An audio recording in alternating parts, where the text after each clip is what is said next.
సింపుల్గా బ్యాచిలర్ స్టైల్లో ఎర్రపప్పుని ఎలా వండుకుందామో చూద్దాం. యాక్చువల్లీ ఎర్రపప్పుని ఏమంటారో నాకు కూడా తెలియదు. నేను కూడా దుకాణంలో ఎర్రపప్పే అంట. Welcome to my YouTube channel. ఎప్పటి లెక్కనే అయితే నేను ఫస్ట్ రైస్ నానబెడతా కదా. నాకు అన్నమైన కర్రీ అయినా 40 మినిట్స్లో కావాలి.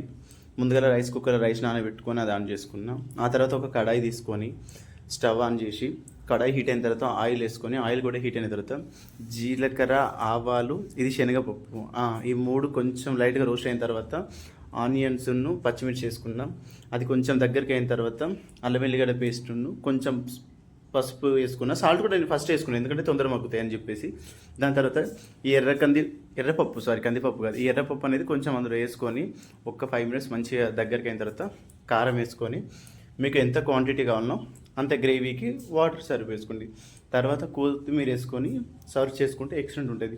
నెక్స్ట్ టైం మళ్ళీ మంచి కొత్త వీడియోతో కలుద్దాం. Bye bye. Thank you so much.